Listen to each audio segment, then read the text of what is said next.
शिक्षण सप्ताह 2024 अंतर्गत श्रीराम माध्यमिक उच्च माध्यमिक विद्यालयाची शैक्षणिक आणि ऐतिहासिक अशा वास्तूला भेट देण्यासाठी सहल रेणापूर येथील राजेवाडा या ऐतिहासिक वास्तूस भेट देण्यासाठी गेली।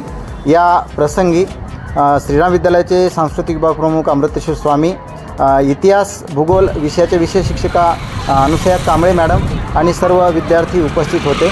श्रीराम विद्यालयापासून राजेवाडीपर्यंत ही सहल जाऊन या सुंदर वास्तू पाहून त्या वास्तूची ऐतिहासिक माहिती या सर्व विद्यार्थ्यांनी घेतली आणि रेणापूर आणि रेणापूरच्या परिसरामध्ये ज्या वास्तू आहेत त्याबद्दल ते सज्ञानी झाले आणि त्यांनी ज्ञान घेतलं आणि अशा वास्तूंना आपण भेटी दिल्या पाहिजे अशी भावना नागरिकांनी व्यक्त केली। आज आपण राजेवाडा या ठिकाणी भेट द्यायला आलेलो आहोत। आज या ठिकाणी राजेवाड्यामध्ये राजे वंश परंपरेची 8वी पिढी या ठिकाणी राहते आहे। त्यापैकीचे एक दिलीप भाऊ राजे जे की याचेच वंशज आहेत। त्याच्यानंतर शांभाऊ राजे आणि ॲडव्होकेट महेश राजे यांनी या ठिकाणी ह्या वास्तूबद्दल थोडक्यात सांगावं। खरं तर बघायला गेलं राजवाडा या नावाने ओळखली जाते। पूर्वीच्या काळामध्ये सगळ्यांचे किल्ले वगैरे राहायचे, राजांचे वगैरे किल्ले राहायचे। तसंच प्रकारचा एक छोटासा किल्ला होता।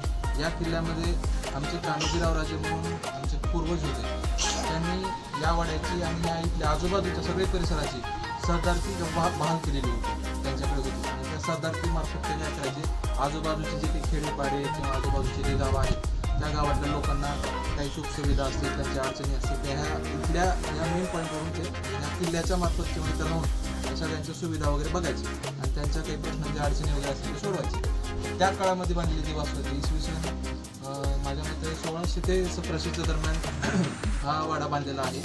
तेव्हापासून ही जी वास्तू आहे ती आज ताग्यात जशाच तशी आहे। पाठीमागं 1993 मध्ये जो भूकंप झाला होता तो सगळीकडे या भूकंपामध्ये सगळ्या बांधलेल्या इमारती वगैरे असतील किंवा बाहेर जे असतील सगळ्यांना थोडासा धक्का बसून त्याचे नुकसान झाले, पण ह्या वाड्यामध्ये एक साधा दगडही पडलेला नाही अशा प्रकारची त्या काळामध्ये ही जी बांधकाम होतं त्या पद्धतीने बांधलेलं आहे। आज आम्ही या वाड्यामध्ये फक्त जपण्यासाठी आणि ह्या वास्तूला जास्तीत जास्त दिवस टिकवण्यासाठी ह्या वाड्यामध्ये आम्ही वास्तव करतो आणि आजही या वाड्यामध्ये आज आमचं वास्तव चालू आहे। आणि या वाड्याबद्दल जेवढी काही माहिती गोळा होईल किंवा ऐकण्यात येईल तेवढी कमीच आहे, पण थोडं बहुत ह्या विद्यार्थ्यांनी थोडंसं ऐकून घ्यावं।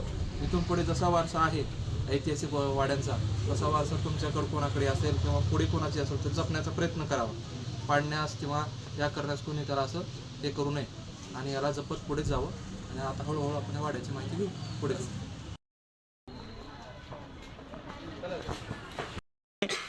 प्रवेशद्वाराच्या वरच्या बाजूला बघा दगडी काम कसं आहे, समोर हे दगडाचं काम कसं आहे आणि आतमध्ये जात असताना हा लाकडी दरवाजा दिसतोय आहे ना। थोडंसं पुढे या म्हणजे माहिती येईल आपल्या लक्षात। तर आता या ठिकाणी हा वरती जायचा रस्ता, इथून घोडे वगैरे असे वरती जात होते। मुकेश राजे आहेत या ठिकाणचेच वतनदार आहेत। तर हा जो प्रवेशद्वार आपल्याला दिसतो आहे या प्रवेशद्वाराच्या आतमध्ये आल्यानंतर इथं वरच्या बाजूला नगारखाना होता। इथून वरती जाण्यासाठी इथं पायऱ्या पण आपल्याला दिसत आहेत। ओके, तर या ठिकाणी या ज्या बारीक बारीक दिवळ्या दिसत आहेत खिडक्या, या ठिकाणावरनं बाहेरून कोणी जर शत्रू आला किंवा वरती भिंतीवरती बघा, भिंतीवरती पण बारीक बारीक आपल्याला छिद्र दिसत आहेत ना, त्या ठिकाणावरून कोणी शत्रू जर आला तर त्या शत्रूला तिथून मारा केला जायचा आणि कोणी आतमध्ये येऊ शकत नव्हतं। हे सगळं दगडी बांधकामाने इटाचं बांधकाम जवळपास इथं ही 8वी पिढी राहते। 1600 ते 1700 या शतकामध्ये हे बांधकाम बांधलेलं आहे आणि अतिशय सुंदर अशी ही वास्तू आहे। थोडंसं पुढे आल्यानंतर आलेला शत्रू लागलीच राजेवाड्यात येऊ नये म्हणून वरती येऊन नंतर असं इकडं दरवाजा राहायचा। तर इथं आपल्याला एंड दिसतो आणि या ठिकाणी हे प्रवेशद्वार दिसतं आहे, अतिशय सुंदर आणि आजही जणू काही आत्ताच बांधलेलं आहे असं या ठिकाणी आपल्याला दिसतं आहे। हे पुरातन, आता या ठिकाणी काही लादण्या वगैरे आहेत, हे सगळ्या इथं लादणी आहे जुन्या काळामधली। आता इथं घरं झालेले आहेत, इथं आता घरं झालेले आहेत, परंतु अतिशय पुरातन अशी ही वास्तू आहे। आता बघा या ठिकाणी हा हौद आपल्याला दिसतोय आहे ना। या हौदामध्ये घोड्याला चणे वगैरे भिजू घातले जात होते। इथं पाणी साठवलं जायचं आणि इथं थोडंसं पुढे गेल्यानंतर या भागामध्ये इथं कारंजा राहायचा आणि या पाण्याचा उपयोग त्याच्यासाठी केला जायचा. इथं लादणी आहे आणि अशा अनेक लादण्या इथं आपल्याला पाहायला मिळतात झालेले आहेत. परंतु इकडच्या भागामध्ये राजे लोक जे राहत होते त्यांची एक सुंदर वरच्या बाजूला जो चिरेबंदी भाग दिसतो आहे त्या ठिकाणी राजा राणीचा एक सुंदरसा महाल होता. इथं मधल्या बाजूला एक आड आहे आणि एक भुयारी रस्ता आहे इथं मधून आणि असं म्हणतात की तो रस्ता रेणुका देवीचं जे कल्लोळ आहे त्या ठिकाणी निघतो. हे ब्राह्मणाचा वाडा एक आहे शेजारी, तिथून राम मंदिरामध्ये जाण्यासाठी भुयारी रस्ता आहे असं म्हटलं जातं. अशी ही पुरातन वास्तू आहे. आता पुढे चला.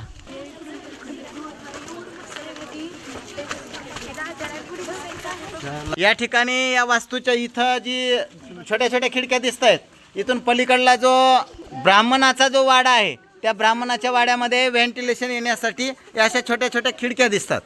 आता इकडं पहा, आतमध्ये गेल्यानंतर तिथं आपण अशा ठिकाणावर आलेलो. तिथं बाहेरच्या बाजूला या वास्तूच्या हे जे दगडी दिसतात ना समोर आलेला, तिथं मशाली लावल्या जायच्या, टेंबे लावले जायचे. कशामुळं की इथं उजेड पडावा म्हणून. लक्षात आलं. आणि त्या काळामध्ये लाईटची व्यवस्था नव्हती तर त्याच्यामुळे इथं टेंबे लावले जायचे. हा जो भाग दिसतोय आपल्याला या भागामध्ये, तर इथं टेंबे लावले. एक खिडकी आहे त्या ठिकाणी माळवत असायचा. वरच्या बाजूला काही माणसं राहू शकत होती. परंतु आतमध्ये आता खाली गेल्यानंतर आपण या ठिकाणी जी भेट देणार आहोत, या ठिकाणी घोडे पण बांधले जायचे आणि अन्नधान्य पण ठेवलं जायचं. थांबा थांबा थांबा.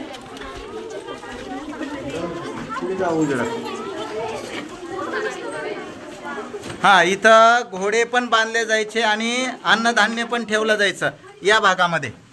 ओके.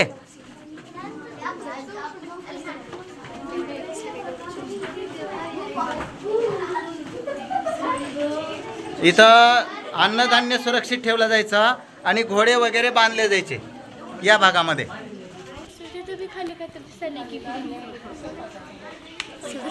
जी डिझाईन आहे नेमका तसाच रेणुका देवीचा गाभारा आहे मंदिराचा. म्हणजे गाभारा रेणुका देवीचा आणि हे सेम आहे. सेम सेम एकदम. काहीच बदल नाही. किती छान बांधलेलं आहे. आणि सगळं चुन्याचं बांधकाम आहे मॅडम. हा, चुना चुना आहे. नाही. नाही शक्य नाही.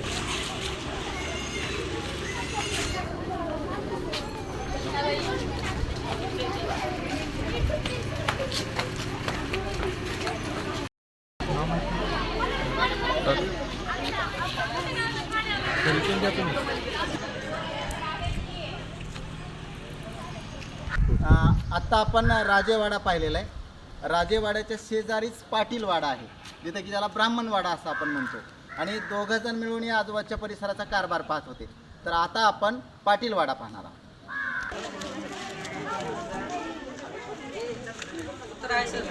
हां, आता आपण जात आहोत ब्राह्मणवाडा, यालाच पाटीलवाडा असं म्हणतात. आणि याची सुद्धा रचना सरासरी तशीच आहे. इथं सुद्धा तशाच प्रकारचं प्रवेशद्वार आहे आणि हे दोघं जण मिळून कारभार पाहत होते. हा पाटीलवाडा आपल्याला दिसतोय.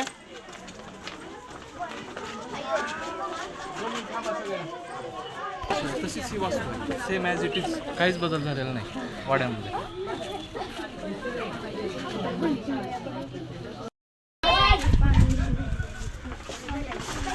हा पाटीलवाडा आहे, त्याप्रमाणेच ही पण जुनी वास्तू आहे.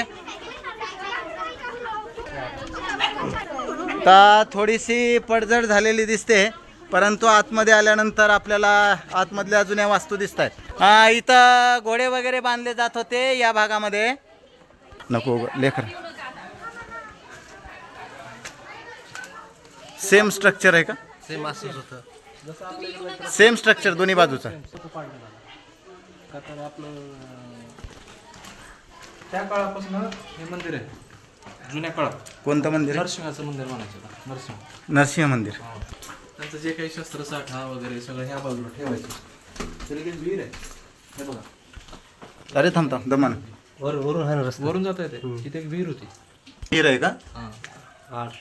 आड त्याच्यामध्ये सगळे घोडे वगैरे राहायचे. त्या लादणे आणि इथं घोडे. खिडक्या दाखवले ना. हां. इथं टॉयलेटची पण व्यवस्था पूर्वीच्या काळामध्ये होती.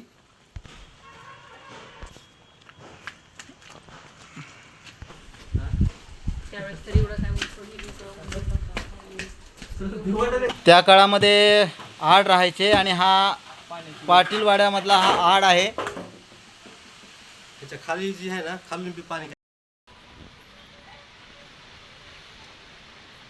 हे आड आहे. पाण्याची व्यवस्था या पाटीलवाड्यामध्येच इथल्या सर्व लोकांची राहायची.